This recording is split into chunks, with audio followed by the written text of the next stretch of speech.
de los confines de la virtualidad, una nueva entrega de esta telenovela apasionante que hemos dado en llamar GAL para ITS. Bueno, el tema que vamos a trabajar es una breve introducción que nos va a facilitar después las clases por Zoom, que se conoce como espacios vectoriales reales. ¿Sí? Espacios vectoriales reales. Evidentemente en un video de 20 minutos no se puede hablar seriamente del tema, sino que lo que hacemos es una breve información para luego en el Zoom usar esa información y que la clase sea no tan pesada. Bueno, les voy a pedir que se concentren y que recuerden, por ejemplo, todos los polinomios de la forma ax2 más bx más c. ¿Recuerdan los polinomios? Por ejemplo, las funciones cuadráticas, digamos así, ax cuadrado, no necesariamente cuadráticas, sino que son funciones de esa forma, siendo a, b y c números reales. A perteneciente a los reales, b perteneciente a los reales y c perteneciente a los reales.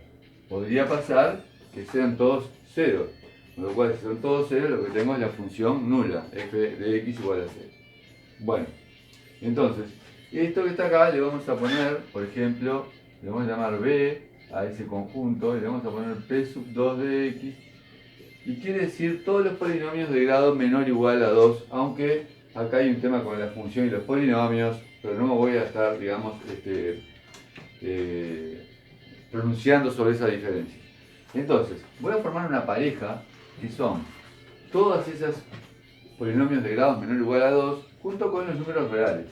Los números reales por un lado y ese conjunto de elementos que le llamo B, que son los polinomios de grado menor o igual a 2. Ahora bien, ¿por qué hago eso? Porque voy a intentar definir una estructura que ya conocemos y que estamos manejando, que son los vectores. ¿Qué propiedades cumplen, digamos, estos polinomios de grado menor o igual a 2?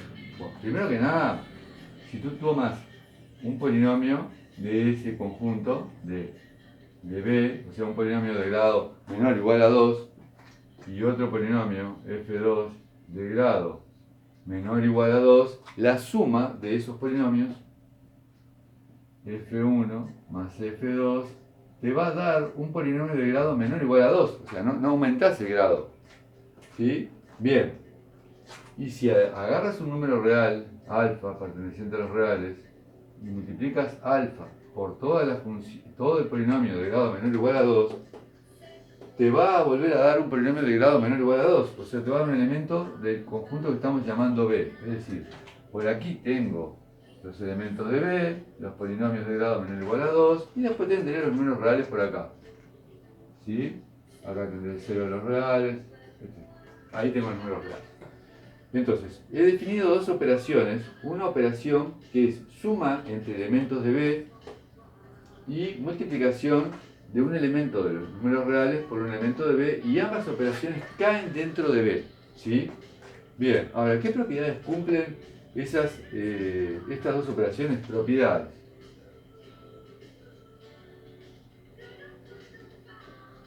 Si tú agarras, digamos, una función f1 y la sumas con la función f2, te va a dar lo mismo que f2 más f1. ¿Sí?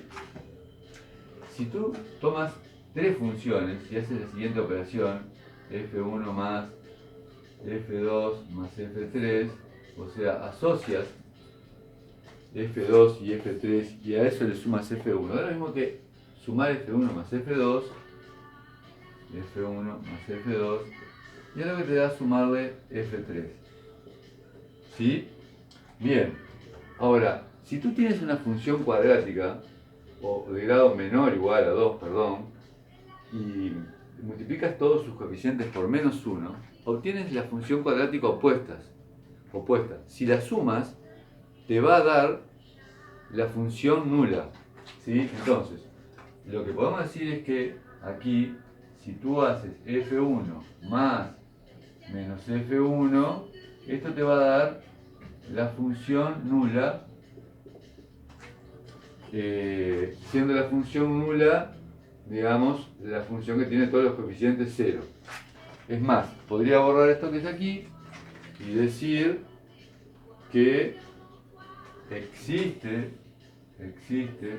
la función nula de x, que es 0x2, 0x, 0, tal que cumple que f1 más la función nula es igual a f1.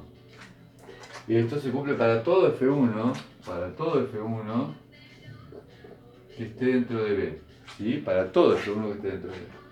Bien. Y bueno, también existe menos f1, tal que si tú agarras una función cualquiera de grado menor o igual que 2 y la multiplicas todas por menos 1, si la sumas a f te va a dar la función nula. Es decir, que existe menos f1 para toda f1, tal que f1 sumado a menos f1 te da la función nula. ¿Sí? A ver, capaz que esta última propiedad la ilustro con un ejemplo aquí. De lo que estoy hablando es que, por ejemplo, imaginemos la función 0x2 más 2x menos 3, esa es la función f.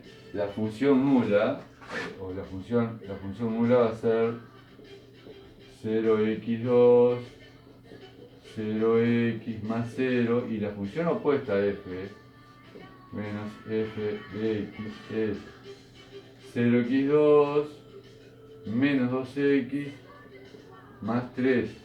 Entonces lo que digo es que cuando tú le sumas f, le sumas la opuesta, f más la opuesta, te da función nula. Entonces, en mi estructura con la que estoy trabajando, existen dos conjuntos, uno que le llamo B, que son las funciones de grado menor o igual a 2, otro que son los números reales, dos operaciones. De ahora hemos visto que la operación interna dentro de B, interna porque cuando tú sumas dos elementos te da otro elemento de B, esa operación cumple algunas propiedades que son, digamos, conmutar, asociar, existencia del neutro y existencia del opuesto. ¿Sí? Ahora vamos a ver qué otras propiedades cumple la otra operación, la operación de alfa perteneciente a los reales y f perteneciente a B. ¿Qué propiedades cumple alfa por f? Que sabemos que es un elemento de B, o sea, una función de grado menor o igual que 2 multiplicado por un número te vuelve a dar una función de grado menor o igual a 2. Bueno, ¿qué propiedades cumple esa función? Bueno, si tú multiplicas dos números, alfa y beta, números reales, si haces alfa por beta y eso lo multiplicas por una función, ¿sí? Eso es igual a multiplicar alfa por beta, perdón, beta por f, y el resultado multiplicarlo por alfa. Es decir, esto no tiene ninguna ciencia. Si puedo multiplicar alfa por beta y luego por f, o puedo multiplicar primero a f por beta y luego por alfa. ¿Sí? Bien. También, supongamos que tengo alfa más beta, dos números reales, y quiero efectuar la operación de, de multiplicación de un elemento de los reales por una función. Y bueno, esto va a coincidir con hacer lo que conocemos como distributiva, alfa por f más beta por f. ¿Sí? Bien, ahora supongamos que tengo al revés, tengo alfa y acá tengo una suma, f más g. ¿Sí? Ahora acá lo que tengo es suma de elementos de B, entonces esto equivale a alfa f más alfa g. Y después, si tú multiplicas por 1 una función polinómica, 1 por f, te va a dar f. Bien, es decir que las propiedades que tenemos para la operación interna son 4. Acá tenemos para la operación de alguna forma de un real por un elemento de B también son 4. Y bueno, entonces uno puede decir, bueno, pero estas propiedades las estaban cumpliendo las matrices. Todas estas propiedades las cumplen las matrices y todas estas propiedades las cumplen los vectores de R3. De hecho, un polinomio de grado menor o igual a 3 es isomorfo a R3, es decir, es casi lo mismo. Decís los coeficientes y te queda lo mismo. Entonces, a esa estructura que cumple todas estas propiedades y todas estas propiedades, a esa pareja se le llama espacio vectorial. O sea, que ahora borro y voy a suponer que tengo alfa y b, si alfa son los reales, o sea, vamos a poner así, perdón, disculpen, acá tengo R, entonces tengo definida alfa perteneciente a R y U perteneciente a B, tengo definida alfa por U, y después tengo definida, vamos a poner acá B perteneciente a B, tengo definida también U más B.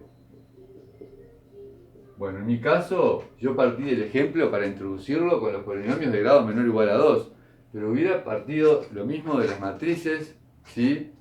De 2 por 2, de la matriz de 3 por 3, o de m por n, o de los vectores de Rn, o de los vectores de R3, para definir y ver que se cumplen estas propiedades. Bueno, entonces, a la pareja RB se le llama estructura de espacio vectorial, ¿sí? ¿Sí? Espacio vectorial. Junto con las propiedades. Se llama espacio vectorial a esa pareja porque cumple las propiedades que vimos. ¿Sí? Bien. Bueno. Muchachos, esta definición, yo para dar la definición podría haber arrancado partiendo de una pareja, que son los números reales y un conjunto B, y de alguna forma pedirle que se cumplieran las propiedades. Yo preferí introducirlo con las funciones polinómicas, así uno se va dando la idea que en realidad conoce la estructura del espacio vectorial. Quizá no la maneje con ese concepto, pero la conoce. Bueno, entonces, tengo una pareja, RB, ¿sí? Tengo una estructura de espacio vectorial, dos operaciones, y a los elementos de B, a los elementos de B se le llaman vectores. Entonces, ahora, cuando alguien te diga que un vector tiene 3 componentes, no necesariamente. Un vector puede ser una matriz, un vector puede ser un polinomio de grado 2 o un polinomio de grado 1.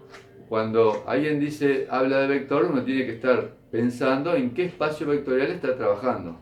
O sea, cuál es el conjunto B, ¿sí? Y en general nosotros vamos a trabajar con R, se puede trabajar con los complejos.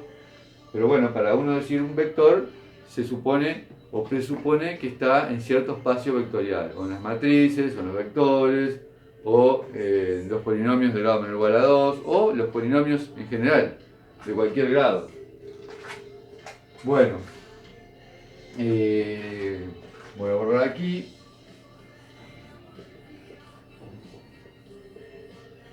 Entonces, estoy pensando que tengo el conjunto P de vectores, y acá tengo los números reales, ¿sí? Acá está el 0, acá estarían los números reales, tengo las dos operaciones, ¿sí? Y me pregunto si es que puedo conseguir acá un subconjunto, si es que existe W incluido en B, es decir, un conjunto, un subconjunto, algunos vectores, no todos los de B, no todos, algunos, tal que R y W siguen formando una estructura de espacio vectorial. Forman un espacio vectorial. Si pasa eso, decimos que la pareja R, W es un subespacio vectorial de W. Es un subespacio vectorial, ¿sí? De R, B. Es decir, vos lo podés tratar de igual forma, solo que son menos, ¿sí? Solo que son menos. Por ejemplo, hagamos un ejemplo.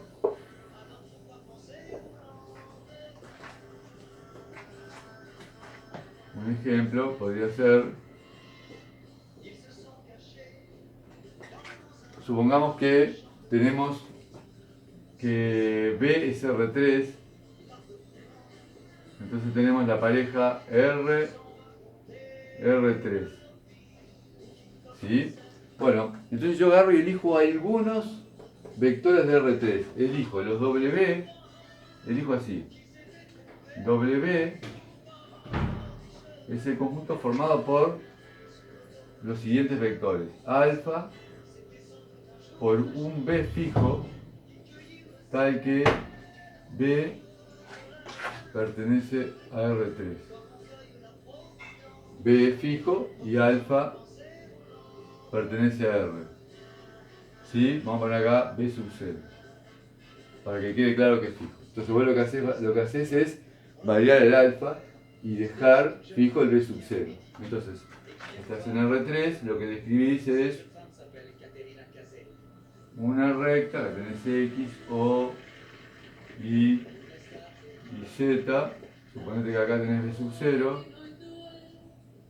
Entonces lo que describís, el subespacio vectorial va a ser todos los vectores colineales con B sub 0. Todos los vectores que están por aquí, para el otro lado. Ahí va. Y eso va a ser un subespacio vectorial. A ver, es casi trivial lo que estoy diciendo. De todas formas, hay una propiedad que quiero enunciar, que es la siguiente. Vamos a borrar aquí. Que es cómo yo me aseguro de que un subconjunto junto con los reales formen una estructura de subespacio vectorial. O sea, W, vamos a poner acá, R, W es un subespacio vectorial de R, B, si solo si, lo que tiene que pasar es que si tomas dos operaciones dentro de B, sigan estando dentro de B. Es decir, si solo si, de W, perdón, si U y B pertenecen a W, entonces U más B también pertenecen a W. Y además, tengo que borrar esta parte, y además lo que tiene que pasar es que alfa por U tenga que pertenecer a B para todo alfa perteneciente a los reales y para todo U perteneciente, acá es W y para todo U perteneciente a W. Es decir, lo que tiene que pasar es que las operaciones sean cerradas en el propio conjunto que definimos W. Entonces, por eso, si uno ve este ejemplo ahora, dice, bueno, si tomo dos elementos de acá, o sea, tomo un elemento de aquí, que sería un alfa por B sub 0, y le sumo un alfa prima por B sub 0, es decir, dos elementos de ese conjunto, por las propiedades que dije, esto es igual a alfa más alfa prima por B sub 0. ¿Sí? Entonces, evidentemente, esto es un número real por el vector B sub 0, o sea que está dentro de W, o sea que pertenece a W. Ahora, suponte que agarras un número alfa, y un número alfa, y lo multiplicas por un elemento de aquí. Un elemento de aquí es algo colineal con alfa B sub 0, por eso que voy a cambiar el alfa, voy a poner beta. Suponte que agarras un número real cualquiera beta, y lo multiplicas por un elemento genérico de aquí que es alfa B sub 0. ¿sí? Me estoy olvidando que hay que ponerle flechitas a los elementos. Bueno, entonces por la propiedad que expliqué, tú puedes asociar aquí y puedes escribir beta por alfa por b sub 0. En definitiva, es un número real por el b sub 0, por lo tanto pertenece a W. Por eso, en realidad esto es un teorema que no es difícil de demostrar, pero aquí en el video no me da el tiempo. Usando este teorema yo pruebo que este conjunto es un subespacio vectorial de R3. ¿Sí? Esa es la idea.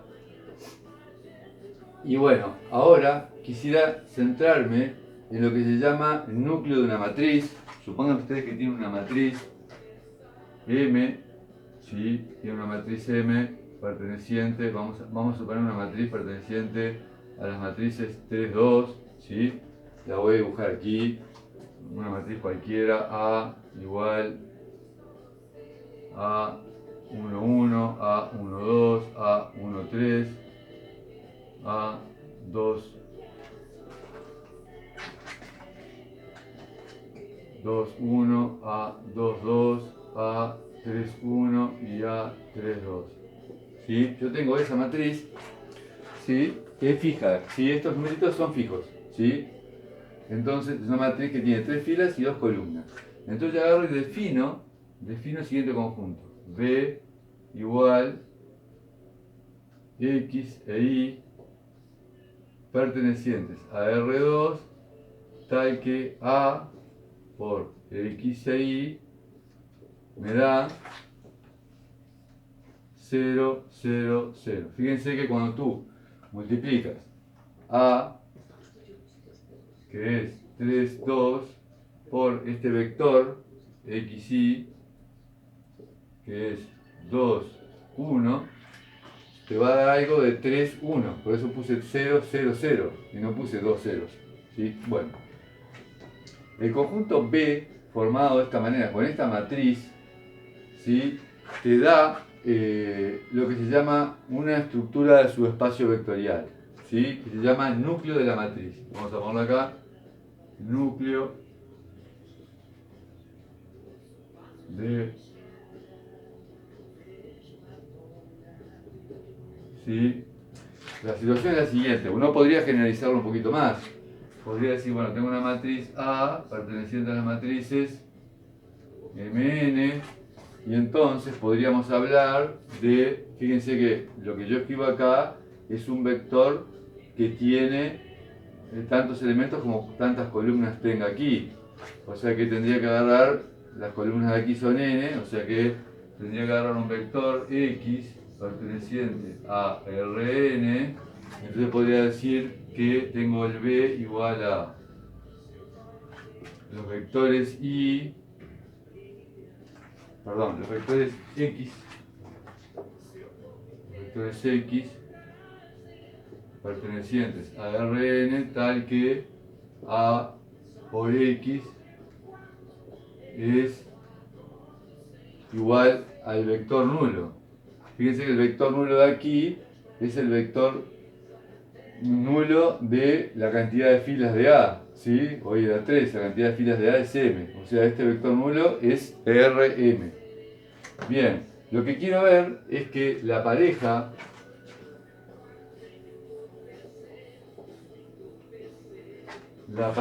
formada por alfa y B es un subespacio vectorial de Rn. Son algunos de Rn. Subespacio vectorial de Rn. Entonces, ¿qué es lo que hago para probar eso? Tomo dos elementos. Tomo un elemento B1 y B2 de B. Bueno, o sea, dos elementos de aquí y dos, o sea que tenemos que A por B1 es igual al nulo, A por B1 es igual al nulo, y tenemos que A por B2 también es igual al nulo. Bueno, si sumo miembro a miembro, me va a quedar A B1 más A B2 igual a el nulo, porque son todos ceros, que queda el vector nulo. Y por las propiedades que vimos de matrices, puedes sacar A y te queda B1 más B2 igual al nulo. Es decir, que la suma de dos elementos de acá es un elemento de acá, porque multiplicado por la matriz alta da el vector nulo. Es decir, que B1 más B2 pertenece a B. O sea, una de las propiedades del subespacio vectorial. Bueno, ahí ya tengo, y me quedaría otra propiedad más, que es agarrar un número real, alfa, y multiplicarlo por un vector U. Entonces voy a agarrar alfa y lo voy a multiplicar por un elemento de acá. ¿Sí? Ahora, un elemento de acá lo que hace, vamos a aprender acá, tal que A por U es nulo. Ahora, lo que hago es multiplicar por alfa, A